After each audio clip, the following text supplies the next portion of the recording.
Tim, if there was one skill that if a leader acquired, what would that skill be for them to dramatically increase their overall effectiveness as a leader in whatever organisation or capacity? An ability to speak is very important, actually. I mean, it's really very, very important to be able to stand up and address an audience, and, you know, confidently and, you know, and articulately. I cannot imagine a successful CEO of any organisation not being able to do that. But it's mostly just the ability people want to make you successful. You know. Talking about public speaking, I understand that, you know, it's a well-known phrase that people are more afraid of public speaking than they are of death, although I've never met anybody that would prefer to die than to speak, so I don't know if it's really true or not. But Tim, can you just give me sort of, you know, 2 or 3 minutes on, you know, the public speaking skills? You know, what's the core essence of being an engaging public speaker like you are? I remember reading an article about Noel Coward once, and somebody asked him, what is the most important thing in a public performer? And he said, oh, that's simple. You've got to win. The audience has got to feel confident the moment you get on the stage. And what an audience dreads is you letting yourself down and embarrassing them. So you've got to appear totally secure, said Noel Coward about it. I think the same true as public speaking. It's not noise. It's not, you know, it's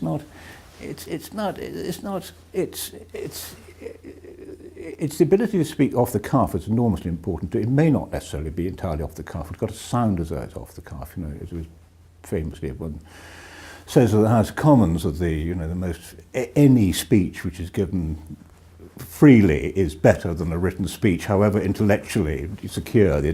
Just somebody just talking is incomparably more impressive. I think it's a question of having absolute clarity in mind what you're going to say, is not depending on written speech to do it.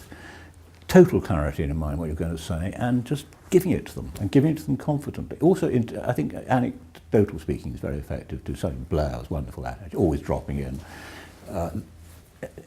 anecdotes into the thing, so that people, there's a sort of human touch involved, and people always listen. You can feel when you introduce an anecdote, you can feel the concentration level rise, and then you tell the anecdote, and then you know, it's the art of stories. Anecdotal. It's total security in what you're saying. It's a certain amount of humour. It's a certain amount of colour. It's a certain amount of emotion, and it's sincerity, I think. So Tim, when you saw that I had notes, you were like, what a muppet. Thank God you have. I'll have to sort that one out. Tim, I've seen you speaking before, and you're an engaging public speaker. But how would somebody practically go about giving a noteless presentation? Well, it's very kind of you. Flatter me. Thank you very much indeed. I think it's very important to do your homework, so that it really is important to, and if I'm speaking in the evening somewhere, I always take 30 minutes, 40 minutes in the course of the day, absolutely privately, to map out my argument for myself and to get it into my head, the shape of what I'm going to say. It changes every time you do it, but as long as the shape remains the same, you really, really must do that homework, so it's there. You're absolutely secure in yourself that you remember the shape of it it's going to come out and how you're going to close it.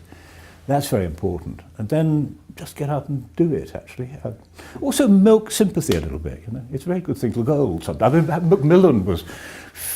Harold Millen was the most gifted public speaker I've ever seen in my life. And when he was at older days, he used to milk his age unbelievably. He had to be sort of helped onto the stage. Actually, he used to walk rather well, but you know, he made a great thing for sort of every two people under each arm, getting him up, making sure. So you felt enormously sympathetic immediately to him. He's probably doing that when he was 32 as well. Exactly, yes, but he really milked it. So he was very good. And he was wonderful. He was funny. He was all those things.